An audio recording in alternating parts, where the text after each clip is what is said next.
열왕기상 19장 1절 2절 한 목소리 읽겠습니다. 시작. 아합이 엘리야가 행한 모든 일과 그가 어떻게 모든 선지자들을 칼로 죽였는지를 이세벨에게 말하니 이세벨이 사시는 엘리야에게 보내어 이르되 내가 내일 이맘때에는 반드시 내 생명을 저 사람 중 한 사람의 생명과 같게 하리라. 그렇게 하지 아니하면 신들이 내게 벌 위에 벌을 내림이 마땅하리라 한지라. 아멘. 우리 민영자매가 선교에서 돌아왔습니다. 예. 얼굴이 새까맣게 탔어. 나는 물놀이에서 타고 민영자매는 선교 나갔다 와서 좋았나요? 아, 할렐루야, 좋았답니다. 예. 우리 나인쌤이 피아노 치는 건 알았지만 이렇게 잘 치는 줄 몰랐어요. 아니 잘 쳤다는데 왜 죄송하다고 그래? 칭찬한 사람 무한하게. 너무 잘 쳐가지고 나 감동하고 있었는데. 예. 나 겸손해요. 칭찬하는데 죄송하다고. 예, 엘리야가 살던 시대, 북왕국 이스라엘 오므리 왕조 시대입니다. 남왕국 유다는 이제 다윗의 혈통 후손에게 왕위가 이어졌죠. 그런데 북왕국은 여로보암 이후에 번번이 이제 왕조가 바뀌었어요. 자, 한국이나 중국 같은 이런 그 동양권, 베트남 포함해서 이 동양권에는 왕조가 바뀐다는 나라가 바뀌는 거예요. 그런데 이 중동 지방, 근동 지방이나 서양에서는 나라는 안 바뀌고 왕조만 바뀌어요. 우리나라 조선은 500년간 전준 씨가 다스렸죠. 그 전에는 누가 다스렸어요? 왕 씨가 다스렸어요. 나라가 다른 거예요. 나라가 고려와 조선. 그런데 영국 같은 경우는 나라는 영국이에요. 영국인데 빅토리아 여왕은 하노버 왕조입니다. 그리고 엘리자베스 1세 여왕은 튜터 왕조예요. 튜터 왕조. 그리고 현재 엘리자베스 2세는 윈저 왕조예요. 그러니까 왕조는 바뀐데 나라는 그대로예요. 근데 우리나라와 동양권은 왕조가 바뀌는 건 나라가 바뀌는 거예요. 좀 달라요. 이스라엘도 마찬가지예요. 나라는 이스라엘이에요. 근데 왕족이 바뀌는 거예요. 왕족이. 그러니까 왕권이 교체되는 거예요. 솔로몬 사후에 베냐민과 유다를 제외한 10개 지파가 이제 독립을 했죠. 그래서 세겜의 수도를 정하고 여로보암이 왕에 올랐습니다. 근데 이 여로보암이 북왕국 왕이 됐잖아요. 그런데 백성들은 예배하러 어디로 가요? 예루살렘으로 가요. 남왕국으로 가요. 그러니까 백성들의 마음이 다윗의 집으로 갈 것을 두려워한 여로보암은 금송아지를 만들어서 섬기게 했습니다. 그래서 율법과 절기를 바꾸고 레위인이 아닌 다른 사람을 제사장으로 삼아 제사를 드리게 했습니다. 그리고 산당을 만들었어요. 열왕기상 12장 25절부터 33절까지 우리 한 목소리 한번 읽어보겠습니다. 찾아보세요. 열왕기상 12장 25절부터 33절까지. 열왕기상 12장 25절부터 33절까지.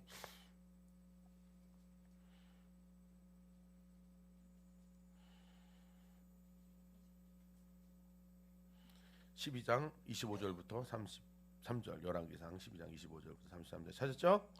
함께 읽겠습니다. 시작. 여로보암이 에브라임 산지에 세겜을 건축하고 거기서 살며 또 거기서 나가서 분회를 건축하고 그의 마음에 스스로 이르기를 나라가 이제 다윗의 집으로 돌아가리로다. 만일 이 백성이 예루살렘에 있는 여호와의 성전에 제사를 드리고자 하여 올라가면 이 백성의 마음이 유다 왕 된 그들의 주 르호보암에로 돌아가서 나를 죽이고 유다의 왕 르호보암에게로 돌아가리라 하고 이에 계획하고 두 금송아지를 만들고 우리에게 말하기를 너희가 다시는 예루살렘에 올라갈 것이 없도다. 이스라엘아, 이는 너희를 애굽 땅에서 인도해 올린 너희의 신들이라 하고 하나는 베델에 두고 하나는 단에 둔지라. 이 일이 죄가 되었으니 이는 백성들이 단까지 가서 그 하나에게 경배함이더라. 또 그가 산당들을 짓고 레위 자손이 아닌 보통 백성으로 제사장을 삼고 여섯째 날 곧 그 달 16째 날로 절기를 정하여 유다의 절기와 비슷하게 하고 제단에 올라가되 베달에서 그와 같이 행하여 그가 만든 송아지에게 제사를 드렸으며 그가 지은 산당의 제사장을 베델로서 세웠더라. 그가 자기 마음대로 정한 달 곧 여덟째 달 여섯째 날로 15째 날로 이스라엘 자손을 위하여 절기를 정하고 베델에 쌓은 제단에 올라가서 분향하였더라. 예루살렘에 가서 이제 백성들이 예배를 드리면 다시 백성들의 마음이 유다로 향할 것을 두려워해서 자기가 죽을 것을 두려워해서 자기의 권력을 빼앗길 걸 두려워해서 이제 금송아지 2개를 만들었어요. 그리고 제사장은 레위인에서 그것도 아론의 자손의 직계 자손에게서만 나와야 되는데 아무 백성을 제사장으로 삼은 거예요. 그래서 역대 북왕국의 왕들이 하나님의 길을 따르지 아니한 것, 그것이 이제 항상 이제 성경에서 얘기하잖아요. 여로보암의 길을 따랐다. 여로보암이 시작했기 때문에 그래요. 이 아합의 아버지는 오므리입니다. 오므리는 이스라엘의 군대 장관이었는데 이제 백성들의 마음을 얻어가지고 왕이 되었어요. 그 다음에 이제 사마리아를 도읍으로 삼아서 오므리 왕조를 열었습니다. 자, 여로보암이 세겜에다 수도를 세우고 이스라엘을 이렇게 독립해서 나왔잖아요. 근데 이제 사마리아는 오므리 왕 때부터 수도가 되는 거예요. 이스라엘 수도가. 근데 이 오므리는 굉장히 약한 왕이었어요. 열왕기상 16장 25절 26절입니다. 오므리가 여호와 보시기에 악을 행하되 그 전에 모든 사람보다 더욱 악하게 행하여 느바세 아들 여로보암의 모든 길을 행하며 그가 이스라엘에게 죄를 범하게 한 그 죄 중에 행하여 그들의 헛된 것들로 이스라엘 하나님 여호와를 노하시게 하였더라. 자, 여기서도 느바세 아들 여로보암의 모든 길로 행하며, 이스라엘 역대 왕들은 항상 이 말을 듣고 산 거예요. 하나님을 반역하는 사람들이었기 때문에 느바세 아들 여로보암의 모든 길로 행하여. 자, 여로보암의 죄는 금송아지를 만들어서 그 금송아지를 이는 너희를 애굽 땅에서 인도해낼 너희 신들이라 하면서 백성들을 미혹했어요. 그래서 백성들이 미혹돼서 범죄하게 되었어요. 그런데 오므리 왕은 그 전에 모든 악한 왕보다 더 악하다고 성경이 얘기하는 거예요. 그리고 오므리가 죽고 아합이 왕위에 올랐습니다. 이 사람은 더 가관이에요. 열왕기상 16장 30절부터 33절까지입니다. 오므리의 아들 아합이 그의 이전의 모든 사람보다 여호와 보시기에 악을 더욱 행하여 느바세 아들 여로보암의 죄를 따라 행하는 것을 오히려 가볍게 여기며 시돈 사람의 왕 엣바알의 딸 이세벨을 아내로 삼고 가서 바알을 섬겨 예배하고 사마리아에 건축한 바알의 신전 안에 바알을 위하여 제단을 쌓으며 또 아세라상을 만들었으니 그는 이전에 이스라엘의 모든 왕보다 심히 이스라엘 하나님 여호와를 노하시게 하였더라. 최악의 왕이 나온 거예요. 최악의 왕. 그 이전의 모든 왕들보다 더 악한 왕이에요. 그래도 그 전의 왕들은 금송아지를 만들어서 금송아지가 우리를 애굽에서 탈출시킨 구원하신 신이다 이렇게 가르쳤는데, 여기는 이제 국가적으로 정책적으로 이제 이방신을 데려 들어오는 거예요. 제가 지난주에 그 바알 얘기를 했죠. 근동의 신들을 얘기했는데, 이제 국가 정책적으로 이제 바알의 신전을 짓고 아세라의 제단을 만들었어요. 전에 왕들이 짓던 죄를 오히려 가볍게 여기고 이세벨 시돈 왕의 딸 이세벨을 왕으로 삼아서 예배했어요. 그리고 바알의 신전을 세우고 제단을 쌓고 아세라상을 만들었습니다. 여로보암 때부터 오므리까지의 이스라엘 역대 왕들은 하나님에 대한 신앙을 변절시켜 가지고 나라를 다스렸어요. 그런데 그러니까 아합은 그게 아니라 아예 다른 종교를 가지고 들어온 거예요. 완전히 다른 종교를 가지고 들어온 거예요. 이것만으로도 하나님께 큰 죄를 지었는데 아합은 보통 사람이 아닙니다. 더 큰 죄를 저지르기 시작합니다. 하나님의 사람을 죽이기 시작하는 거예요. 하나님의 사람들을.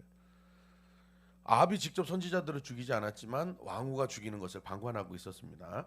아합 왕의 신하 중에 여호와를 경외하는 오바댜라는 그 신하가 있었어요. 그는 이세벨이 이제 여호와의 선지자들을 죽일 때 선지자들을 몰래 살려준 사람입니다. 열왕기상 18장 3절 4절 아합이 왕궁 맡은 자 오바댜를 불렀으니 이는 오바댜는 여호와를 지극히 경외하는 자라. 이세벨이 여호와의 선지자들을 멸할 때에 오바댜가 선지자 100명을 가지고 50명씩 굴에 숨기고 떡과 물을 먹였더라. 자, 18장 4절에 보면 이세벨이 여호와의 선지자들을 멸할 때에 이 단어가 나오는데, 이 멸하다는 단어는 원어의 사전적 의미를 찾아보면 자르다, 베어서 조각조각 내다, 파괴하다, 소멸시키다라는 거예요. 그러니까 이 단어가 쓰였다는 건 뭐예요? 어마어마하게 잔인하게 하나님의 선지자들을 죽인 거예요. 하나님만을 믿는 하나님의 사람들을 죽인 거예요. 의미만 봐도 살벌하잖아요. 베어서 조각내다는 뜻이 있고 파괴하다는 뜻이 있고 소멸시키다는 뜻이 있습니다. 이세벨은 굉장히 악독한 여자였어요. 엘리야를 통해서 하나님께서 어마어마한 역사를 보여주셨잖아요. 하늘에서 불이 내리고 아합이 칼로 바알과 아세라 선지자들 다 잡아 죽였는데, 보통 사람은 이런 걸 경험하면 겁을 먹습니다. 근데 이세벨은 얼마나 악독한지 오히려 엘리야를 죽이려고 하죠. 열왕기상 19장 9절부터 10절 보면 엘리야가 그곳 굴에 들어가서 머물더니 여호와의 말씀이 그에게 임하여 이르시되 엘리야야 내가 어찌하여 여기 있느냐. 그가 대답하다 내가 만군의 하나님 여호와께 열심히 유별하오니 이는 이스라엘의 자손이 주의 언약을 버리고 주의 제단을 헐며 칼로 주의 선지자들을 죽였음이오며 오직 나만 남았건을 그들이 내 생명을 찾아 빼앗으려 하나이다. 칼로 주의 선지자들을 죽였음이오며 오직 나만 남았건을. 많은 선지자들이 죽임을 당한 거예요. 하나님의 말씀을 전하는 정말 올바른 사람들이 사그리 죽임을 당한 거예요. 이세벨에게. 이세벨은 이스라엘의 왕후가 되고 이스라엘을 바알과 아세라의 나라로 만들기 위해서 온갖 계략을 꾸미고 선지자들을 잡아 죽인 겁니다. 그런데 이 이세벨이 꾸몄던 이 계략, 하나님의 사람들, 하나님의 선지자들을 무너뜨리고 쓰러뜨리려는, 하나님의 백성들을 쓰러뜨리려는 계획은 그대로부터 지금까지 계속 역사되는 거예요. 아합 왕의 시대에 이세벨의 계획이 있었잖아요. 그것이 이제 신구약 시대에는 안티오코스 왕조에서 또 이스라엘의 신앙을 박해를 했죠. 그다음에 로마의 기독교 박해, 이슬람 제국들의 기독교인 박해, 로마 카톨릭이 자행한 이 개신교도들, 우리 프로테스탄트들에 대한 박해들, 그리고 20세기 이후에 공산주의자들에게서 자행된 기독교인들에 대한 수많은 학살들 있었습니다. 20세기를 피로 물들인 사상들이 있었죠. 피로 물들인 사상. 제가 이거는 요 최근에 대해서 몇 주간 계속 설교 때 얘기하고 있는데 독일의 나치, 일본의 군국주의, 그리고 공산주의입니다. 이 사상들의 공통분모가 뭐라고 했어요? 제가 진화론이라고 했죠. 진화론에서 출발한 이 공산주의 그리고 나치, 군국주의가 하나님의 사람들을 잡아 죽이는 거예요. 이 진화론을 토대로 나치와 일본은 자국민들이 우수한 민족이기 때문에 세계의 열등한 민족들을 지배해야 된다고 착각을 하고 살았습니다. 그래서 독일은 가장 우수한 게르만 민족들이 유럽을 지배해야 된다고 믿었고, 일제에는 아시아에서 가장 우수한 일본인들이 아시아를 지배해야 된다고 믿었어요. 그리고 공산주의는 진화론을 바탕으로 해서 사회 진화론을 만들어냈고, 그것이 유물론과 합해져서 수많은 사륙을 하는데 사용된 거예요. 제가 이건 여러 차례 말씀을 드렸기 때문에 기억하실 겁니다. 독일의 나치 그리고 일본의 군국주의자들은 같은 진화론인데 나타나는 현상이 달라요. 다른 나라를, 다른 민족을 죽이잖아요. 유대인들을 죽이고, 그리고 일본인들은 우리 한국인들, 조선 사람들 죽이고 중국 사람들 많이 학살했잖아요. 그런데 공산주의는 그 반대예요. 공산주의는 혁명이 일어나잖아요. 자국민부터 죽여요. 왜? 우리 사회가 공산주의 유토피아 사회가 되기 위해서는 반동부터 제거해야 되는 거예요. 진화하기 위해서. 이거 사회적 진화론에서. 그래서 그 유토피아로 가기 반대되는 사람부터 다 잡아 죽입니다. 그래서 중국에서 문화대혁명 때 이 반동이라는 명목으로 이 홍위병들이 아버지를 때리고 스승들을 죽이는, 모택동이 그런 일을 저질렀잖아요. 이런 일들이 빈번하게 벌어진 거예요. 북한에서도 마찬가지죠. 그리고 이 나치나 일제나 공산주의에서 동일하게 공통적으로 나타나는 현상이 뭐냐? 교회 박해입니다. 교회 박해. 자, 일제가 신사참배를 강요했죠. 신사참배를 거부한 교회들에게 어마어마한 박해가 있었어요. 많은 목사님들과 장로님들과 그 평신도들이 신사참배 거부하다가 감옥에 갇혀 죽었어요. 네. 고문받다 죽고 사형당했습니다. 그래도 나치와 일제는 자신의 편을 드는 그 교회들은 그래서 내버려 뒀어요. 그런데 공산주의는 그런 게 없어. 그냥 교회는 다 잡아 죽이는 거예요. 다 잡아 주는 거예요. 수많은 목회자들과 성도들이 공산주의자들에게서 희생을 당했습니다. 공산권은 아예 교회를 박멸을 시킵니다. 그리고 나치와 군국주의자들은 어용 교회라도 남겨놓는데 공산권은 박멸을 시켜요. 북한이나 중국 같은 공산국가에서는 어마어마한 박해가 있었고 지금도 있습니다. 이슬람권도 마찬가지죠. 극렬 무슬림들이 기독교인들을 잔인하게 죽이는 건 우리가 뉴스로 많이 봤습니다. 여성들을 성노예로 삼고 인신매매를 하고. 네. 근데 기독교 역사 2000년이잖아요. 2000년. 기독교 역사 2000년인데 기독교인들이 가장 순교를 많이 한 시대는 지난 100년입니다. 공산혁명 이후로 가장 많은 중국 그 기독교인들이 살해를 당했어요. 어떤 분들은 공산주의자들한테 지난 100년간 학살당한 기독교인들이 약 3억 명이라고까지 통계를 내시는 분들도 있어요. 무지무지한 학살입니다. 무지무지한 학살. 북한이나 중국은 일제나 나치가 했던 것보다 더 잔인하고 조직적으로 교회를 박해했어요. 이 서구권의 공산국가보다 악랄합니다. 제가 이것도 한번 말씀을 드렸는데 동유럽의 나라들은 대부분 공산혁명이 아닌 소련의 점령지이기 때문에 공산국가가 된 거예요. 공산혁명이 일어난 게 아니라 소련에서 공산혁명이 일어나고 이제 소련군이 점령을 해서 공산화가 된 거예요. 그래서 학살이 거의 없어요. 물론 지식인들이나 엘리트들을 많이 죽였는데 학살이 많이 일어나지 않아요. 그런데 공산혁명이 일어난 나라 러시아 그리고 베트남, 중국, 북한은 어마어마한 학살이 일어나요. 어마어마한 학살. 거기다가 이 베트남이나 중국이나 그 북한은 이 공산주의하고 유교적인 전제 군주주의가 합쳐져 가지고 더 권위적이고 더 악랄한 공산주의 형태가 나타나는 거예요. 그래서 유럽보다 동양권 그 공산국가에서 더 많은 학살이 일어나요. 네. 모택동이 8천만 명 죽였다고 제가 얘기를 했죠. 모택동이 8천만 명 죽였다고 했죠. 베트남에도 3,400만 명이 죽었어요. 3,400만 명이. 그리고 캄보디아에서도 150만 명이 죽었어요. 캄보디아는 국민의 4분의 1, 3분의 1에서 4분의 1이 학살당한 거예요. 1962년 김일성이 사회안전부 하달 교시에서 종교인들을 함께 데리고 공산주의 사회로 갈 수 없습니다. 그래서 우리는 기독교 천주교에서 집사 이상의 간부들을 모두 재판에 처단했다는 거, 사형해 버렸다는 거예요. 종교인들은 죽여야 그 버릇을 고친다는 것을 알게 되었습니다. 김일성 교시입니다. 교시. 헌법 위에 있는 교시입니다. 다 잡아 죽였다는 거예요. 1962년에. 자, 북한 정권은 부정하지만 정치범 수용소가 있죠. 태영호 국회의원이 약 22만 명의 사람들이 정치범 수용소에 갇혀 있다고 하고 약 7만 명 정도가 기독교인이라고 했습니다.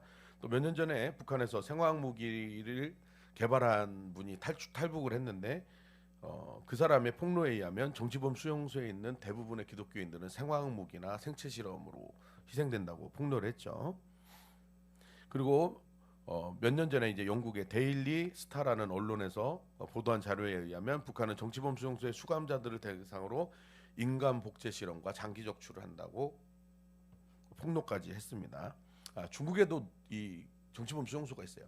중국에서는 노동교화소라고 해요. 노동교화소. 중국어로 라오가이라고 하는데 약 500만 명이 수감되어 있습니다. 그러니까 전 세계에서 그 가장 많은 정치범 수용소가 있는 나라는 북한이 아니고 중국이에요. 500만 명이 있는데 기독교인, 파룬궁 수련자들, 반체제 인사들이 대부분 갇혀 있습니다. 그리고 이곳에서는 산 사람의 장기를 적출해서 매매를 합니다. 실제로 벌어지고 있는 일이죠.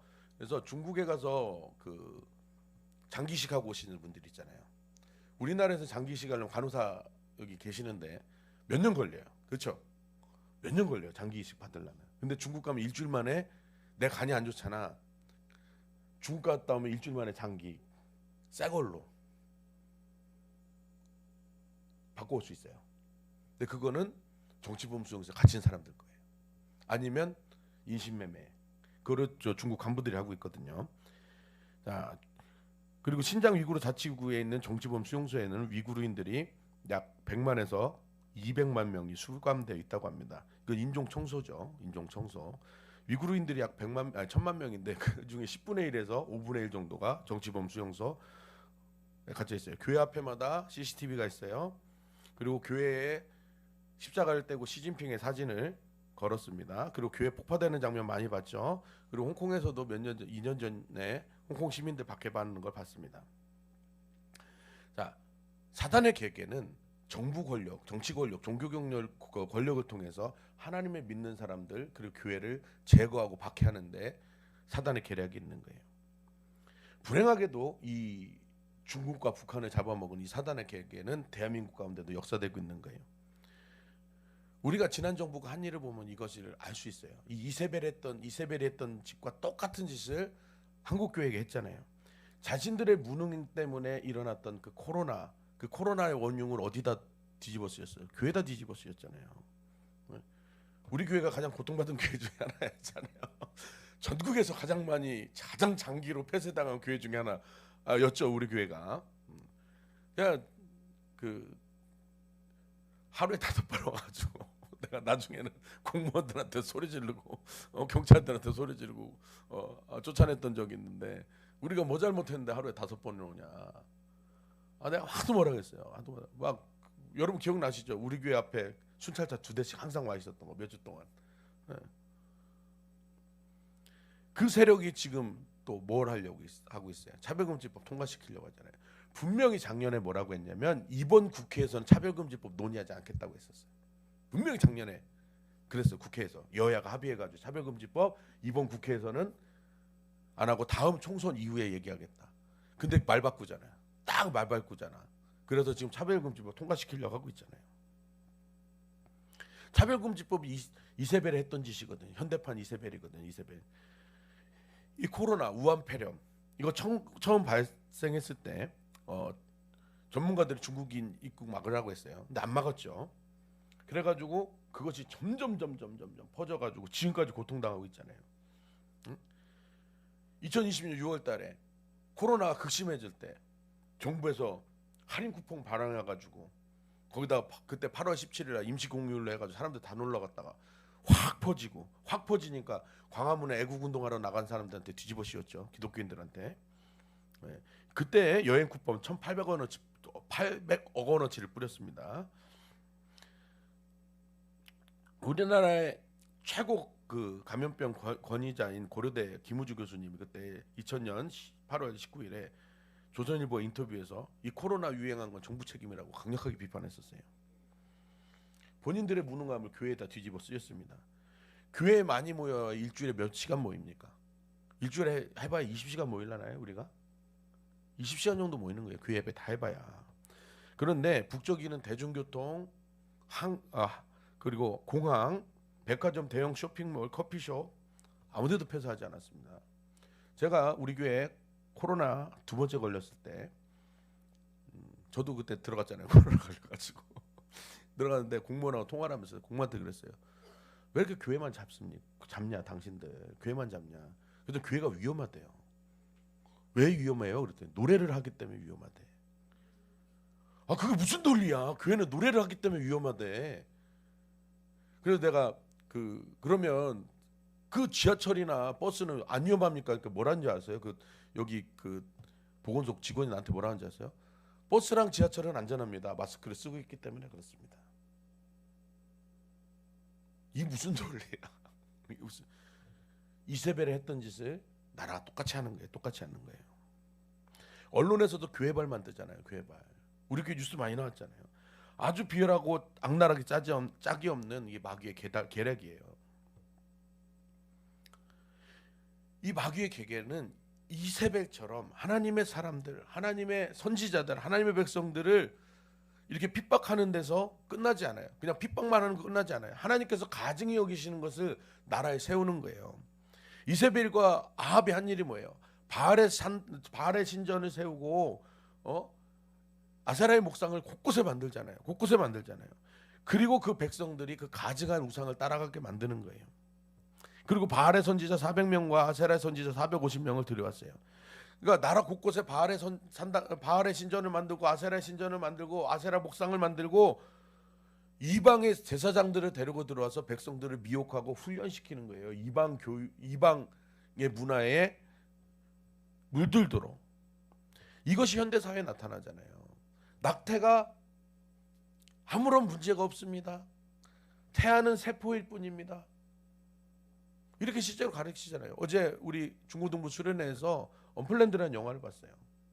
우리 아이들이 힘들어하더라고요. 그 영화 보고 나서. 그 영화 보세요. 낙태 하는 그 클리닉에 있는 직원들이 속여요. 아무것도 아니라고. 제 아는 자매가 청년이 낙태를 한 적이 있었어요. 왜 괴로우니까 나한테 물어보는 거예요. 목사님 제가 낙태한 아이가 어떻게 됐어요? 제가 뭐라고 했겠어요? 너는 네 자식 지옥 보낸 애다. 여러분 태아는 잉태된 순간부터 사람입니다. 아멘? 그럼 잉태되는 순간부터 아담의 후손이에요. 아담의 후손은 죄를 가지고 태어나잖아요. 그럼 그 낙태된 아이가 어디 가겠어요? 천국 가겠어? 지옥 가지. 지 어미가 지 자식을 지옥으로 보내는 게 낙태예요. 근데 낙태가 아무것도 아니라고. 교회 다니는 사람도 그런 소리 하잖아요. 이세벨 했던 짓과 똑같은 짓을 하는 겁니다. 간통죄 폐지시켰죠. 낙태죄 폐지시켰죠. 성폭력이라는 용어 안 쓰잖아요. 젠더폭력이라고 쓰잖아요. 문재인 대통령 다음에 내가 시급했던 게 뭐냐면 경찰서마다 젠더폭력 방지, 파출소마다 젠더폭력 방지. 플래카드 걸린 거 보셨어요? 나는 그거 보고 기겁했어요. 언제부터 우리나라가 젠더폭력이라는 말을 썼어요? 젠더라는 것은 남자와 여자뿐만이 아니라 다른 성이 존재한다는 거예요. 그래서 이 사람들은 57가지의 성이 존재한대요. 57가지의 성. 그래서 오늘은 남자였다가 내일은 여자가 되는 거예요. 그 모레는 무성인이 되는 거예요. 이런 성도 있어요. 이런 성도. 그리고 나는 아무 성도 없어요. 이런 사람이 있어요. 내가 나중에 기회가 되면 그 사진을 보여주려고 하는데 50살이 넘은 남자가 나는 14세 소녀예요. 그래서 입양 가고 싶어요. 여자 분장을 하고. 근데 실제로 그 남자를 입양한 내가 인스타그램에 추천이 뜨는데 그런 남자가 하나 있어요. 나보다 더 나이 많고 막 수염 많은 남자가 가발 쓰고 자기 소녀라고 이렇게. 아우 나 그것 좀 안 떴으면 좋겠는데 자꾸 친구 추천을 떠가지고 난 처음에는 그냥 코스프레 하는 사람인 줄 알았어. 근데 신기하잖아. 남자 가발 쓰고 있으니까 들어가 보니까 그런 사람인가. 자기가 소녀래. 나보다 수염이 더 많은 사람이. 다 황당해가지고 이게 이세벨이 하는 짓이에요. 이세벨 하는 짓. 차별금지법이 뭐예요? 차별금지법. 동성애 비판하지 말라는 거예요. 이게 전체주의적 사고방식이에요. 자유민주주의는 비판할 자유가 있습니다. 아멘? 내가 싫어할 수 있는 권리가 있는 거야. 나 동성애 싫어. 나 젠더 이데올로기 싫어. 이럴 수 있는 게 자유민주주의예요. 근데 왜 그것을 우리가 싫어할 수 있는 권리를 뺏어가려고 하는 거야. 나 좌파 싫어. 좌파 애들도 우리 싫어하잖아. 그지? 왜 이 싫어할 수 있는 권리를 자기들 마음대로 뺏어가려고 그래. 이게 아주 악독한 법입니다. 차별금지법 되면 예수 그리스도는 유일한 구세주입니다. 얘기 못합니다. 하는 순간 처벌받습니다. 영국의 대형교회 목사님이 무슬림에는 구원이 없다고 설교했다가 난리가 났었죠. 결국 사과했어요. 왜 사과했는지 모르겠지만 전체주의자들, 나치나 일본의 군국주의자들은 공산주의자를 했던 짓, 그리고 이슬람도 했던 짓이 뭐예요? 비판의 자유가 없는 거예요. 생각의 자유가 없는 거야. 획일적인 틀 안에 사람을 몰아놓고 자기들의 노예로 만드는 거예요. 지난 정권 때 헌법에서 자유를 빼려고 했죠. 자유를 빼려고. 헌법에서 자유가 사라지는 순간 우리는 끔찍한 세상을 살아가게 되는 거예요. 자유가 빠지면 뭐가 빠지겠어? 신앙의 자유가 빠지는 거예요. 신앙의 자유가. 그거 하려고 자유 빼려고 한 거예요. 신앙의 자유 빼려고. 자, 신앙의 자유라는 용어는 종교개혁 이후에 나타나는 거예요. 그 전에는 신앙의 자유라는 용어가 없었어요. 종교개혁이 일어났는데 정치 권력이 로마 카톨릭의 종교 권력이 이 프로테스탄트주의를 인정을 안 하는 거예요. 그러니까 신앙의 자유를 외치기 시작한 거예요. 외치기 시작한 거. 우리는 말씀대로 살 신앙의 자유가 필요하다. 그래서 나온 게 신앙의 자유라는 용어예요. 그리고 이 신앙의 자유가 있어야 되기 때문에 필요한 게 뭐예요? 예배 자유잖아요. 예배 자유. 그 예배 자유를 얻으려면 뭐가 필요해요? 집회결사의 자유가 필요한 거예요. 우리는 마음껏 어디서든지 모여서 예배할 수 있는 자유가 필요하기 때문에 집회결사의 자유가 나오는 거예요. 그리고 복음을 전하기 위해서는 거주 이전의 자유가 필요한 거예요. 어디든지 가서 우리가 복음을 전해야 되기 때문에 거주 이전의 자유가 나오는 거예요. 그리고 우리는 성경 공부를 하고 신앙을 전수해야 되기 때문에 언론 출판의 자유가 있는 거예요. 그래서 자유민주주의의 핵심인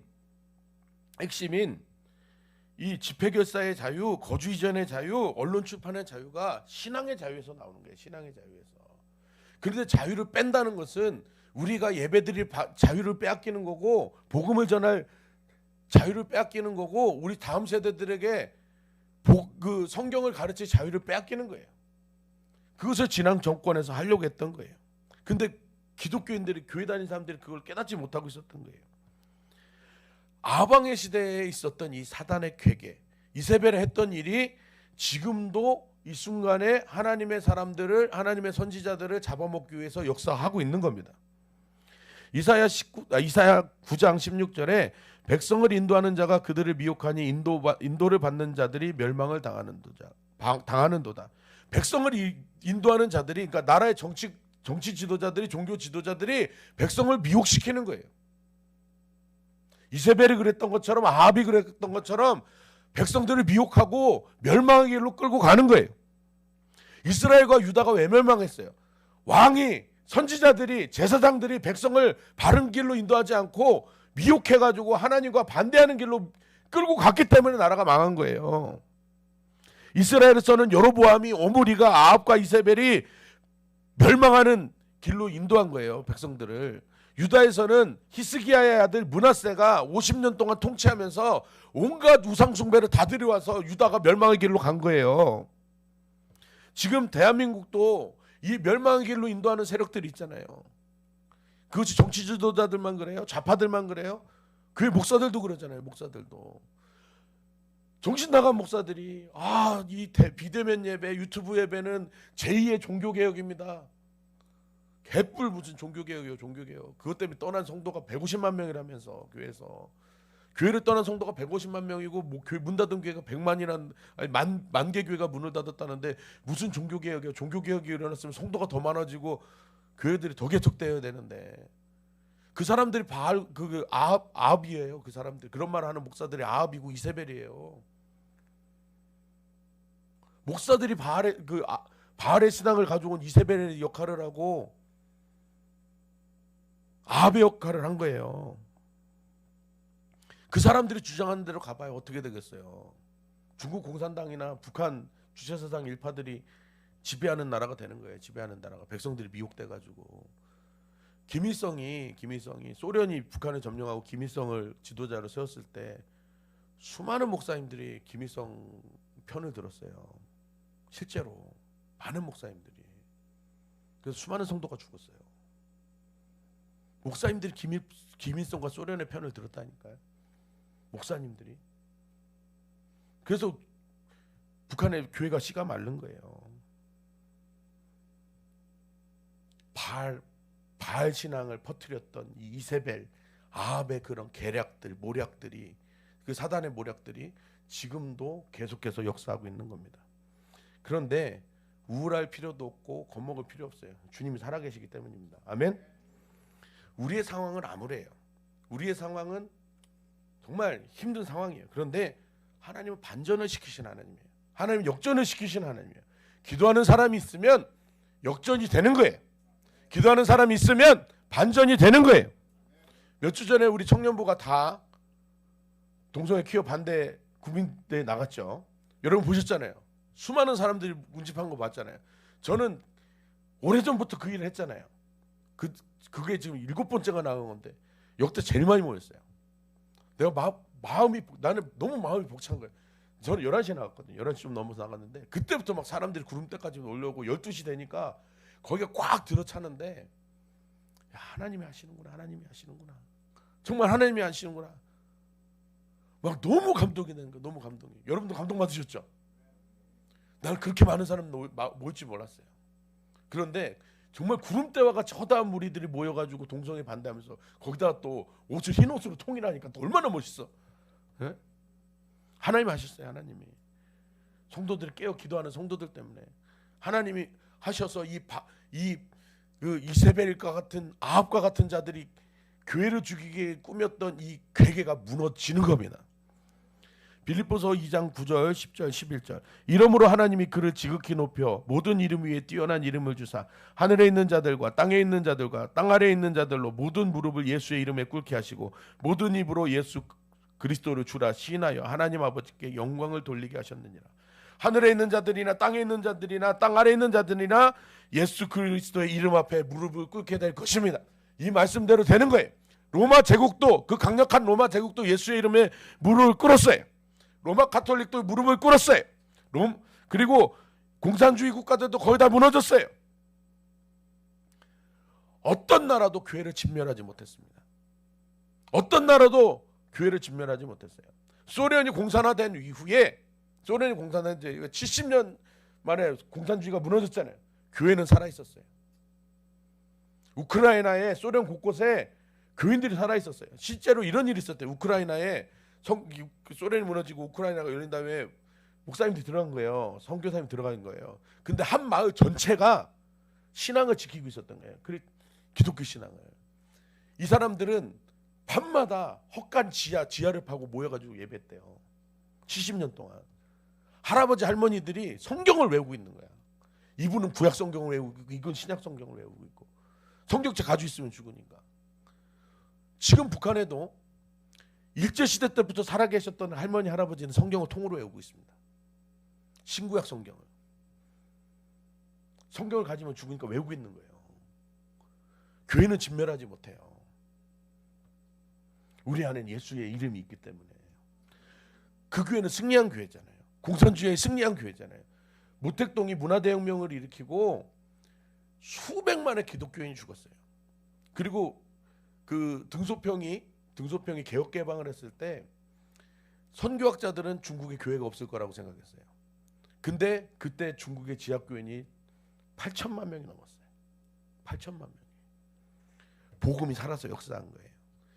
이세벨의 괴계가 아합의 역사가 일어났는데도 불구하고 교회는 살아남았다는 거예요.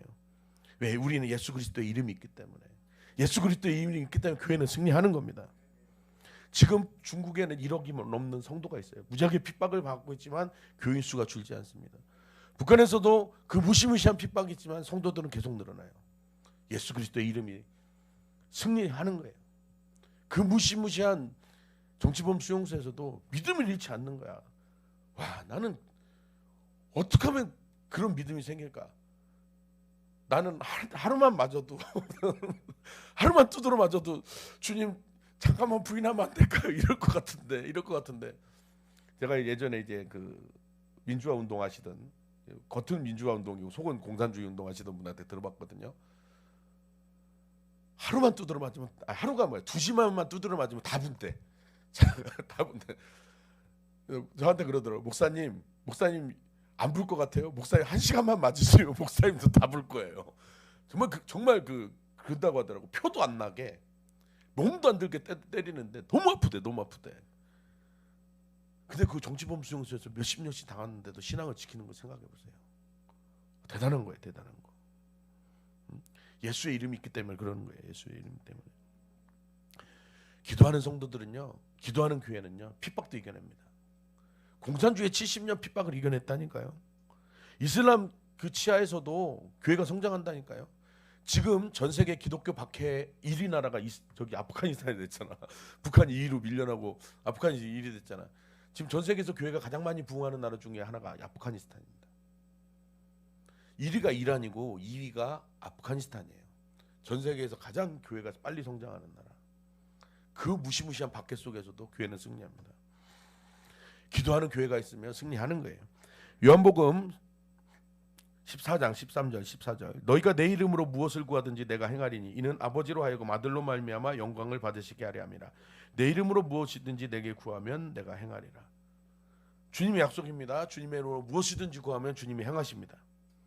우리가 예수님의 이름으로 기도하면 사단의 계계가 파쇄되는 겁니다. 이세벨에 했던 일이 파쇄되는 거예요.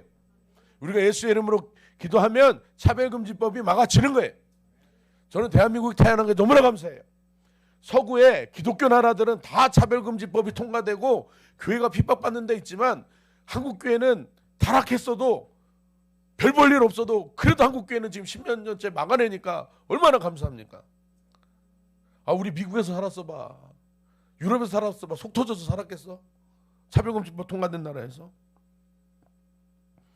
우리가 예수의 이름으로 마귀를 대적할 때 마귀가 피하는 거예요. 물러나는 거예요. 야고보서 4장 7절에 그런즉 너희는 하나님께 복종할지어다. 마귀를 대적하라. 그리하면 너희를 피하리라. 우리가 마귀를 피하는 것이 아니라 우리가 하나님께 복종하고 마귀에게 대적하면 마귀가 우리를 피해 나가는 거예요. 이세벨의 계계가 사단의 교회를 무너뜨리려는 성도들을 잡아 죽이려는 사단의 계계가 우리를 피하는 거예요. 마귀를 대적하시는 여러분 되시기 주님의 이름으로 축복합니다. 예수의 이름으로 선포하면서 승리하시는 여러분 되시기 축복합니다. 교회와 성도들을 무너뜨리려 하는 이 마귀의 계계는 예수의 이름으로 굴복할 것입니다. 여러분이 선포할 때 그렇게 되는 거예요. 교회와 성도들을 핍박하는 이 더러운 세력들아 예수의 이름으로 떠나갈지어다. 그렇게 기도하면 떠나가는 거예요. 패망할지어다 하면 패망하는 거예요. 이세벨의 말로가 어땠어요? 아합의 말로가 어땠어요? 하나님을 대적하고 그 어마어마한 정치 권력으로 종교 권력으로 하나님을 대적했던 이세벨과 아합이 어떻게 됐어요? 끔찍한 최후를 얻은 거예요. 아합은 전쟁터 나가서 죽잖아요.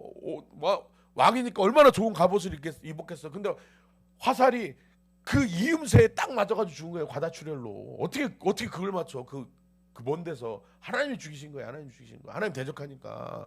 이세벨은 높은 데서 떨어져가지고 개한테 물려주고, 아니 그 시체를 개들이 다 뜯어먹었잖아요.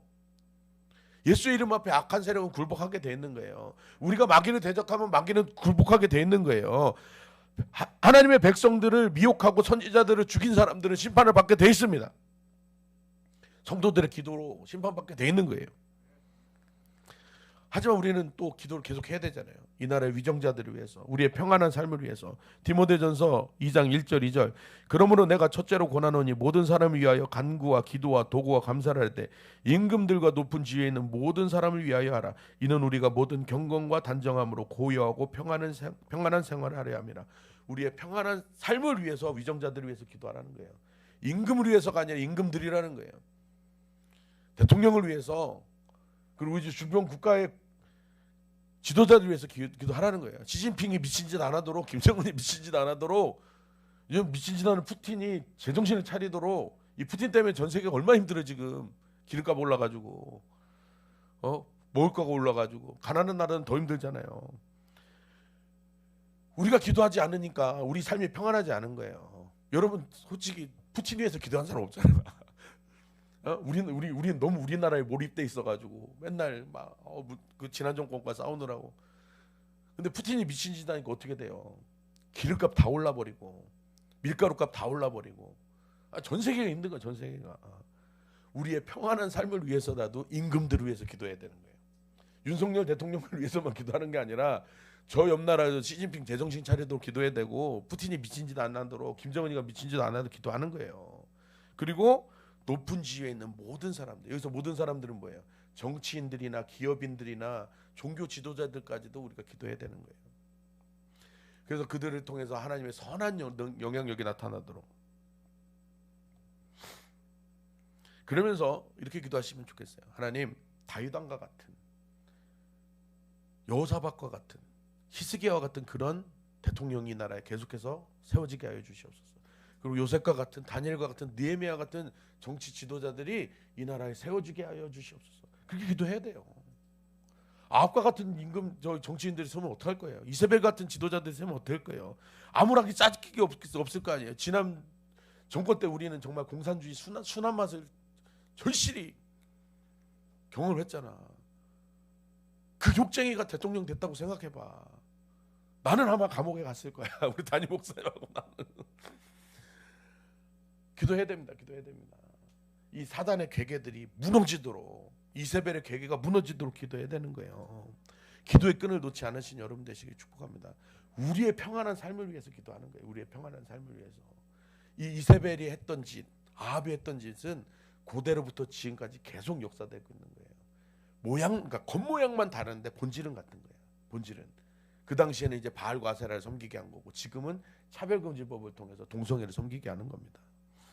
우리 예수비전교회 청년들은 마귀를 대적하고 나라를 위해서 위정자들을 기도하는 우리 청년들 되기를 원합니다.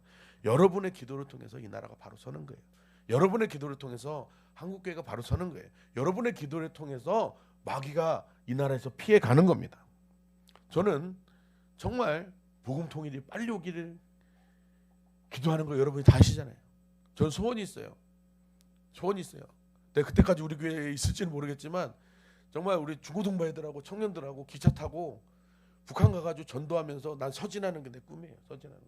기차 타고 중국 가서 전도하고, 중앙아시아 통일되면 터키까지 기차 가잖아.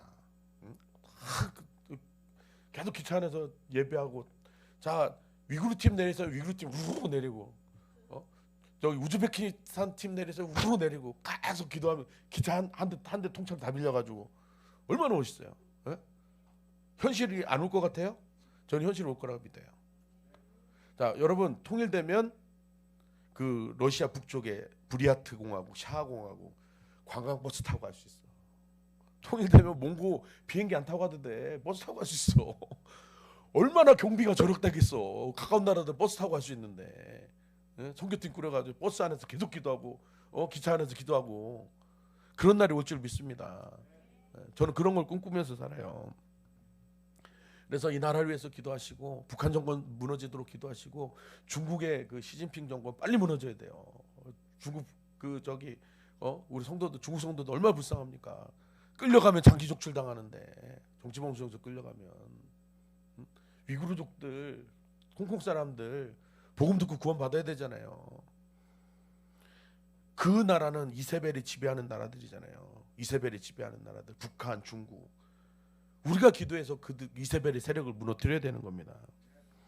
그래서 저는 항상 기도하는 게 김정은이 돼지 빨리 사라지기를 기도하고, 정말 이 복음이 북한을 넘어서 중국을 변화시키고, 전 정말 그게 제 기도 제목 중에 하나입니다.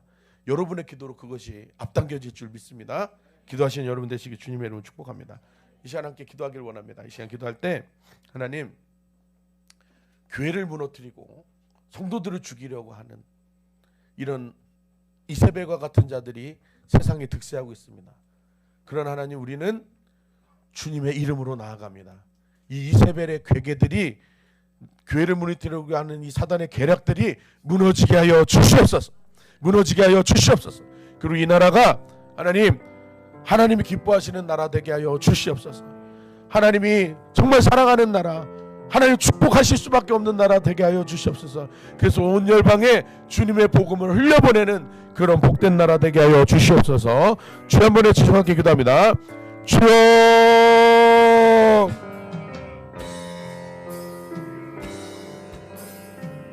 하나님, 고대 때부터 지금까지 하나님의 선지자들을 잡아 죽이고 하나님의 백성들을 미혹하려는 세력들, 사단의 계계가 역사하고 있습니다. 지금 이 순간에도 하나님 차별금지법을 통과시키고 하나님 우리의 신앙의 자유를 억누르려는 세력들이 득세하고 있습니다. 하나님, 암울한 시대지만 우리는 기도의 끈을 놓지 않습니다. 그리고 예수의 이름으로 마귀의 세력을 대적합니다. 하나님, 예수 이름으로 승리하는 우리들 되게 하여 주시옵소서. 우리가 기도할 때에, 우리가 예수 이름으로 기도할 때에 이 마귀의 계략들이, 괴계들이 파쇄될 줄 믿습니다. 우리가 기도할 때에 마귀의 세력들이 쫓겨나갈 줄 믿습니다. 기도의 끈을 놓지 않는 우리들 되게 하여 주옵소서. 유정자들을 위해서, 나라를 위해서 기도하는 우리들 되게 하여 주시고, 열방을 위해서 기도하는 우리들 되게 하여 주옵소서. 우리의 기도를 통하여 북한 정권 무너질 것입니다. 우리의 기도를 통하여 중국 공산당 무너질 것입니다. 그리고 복음이 북한을 변화시키고 중국을 변화시키고 온 무슬림권들, 이슬람권들을 변화시킨 줄 믿습니다. 하나님, 전세계 역사하는 이 이세벨의 세력들, 아합의 세력들 예수의 이름 앞에 굴복하게 하여 주옵소서. 복음은 로마 제국을 쓰러뜨렸습니다. 복음은 공산국가들을 쓰러뜨렸습니다.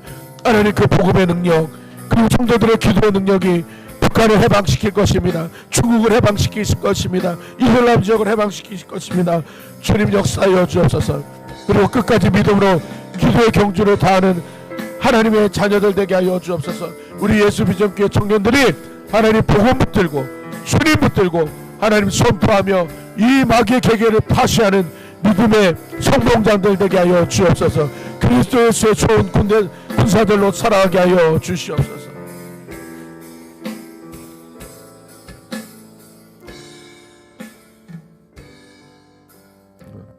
기도하고 축도를 마치겠습니다.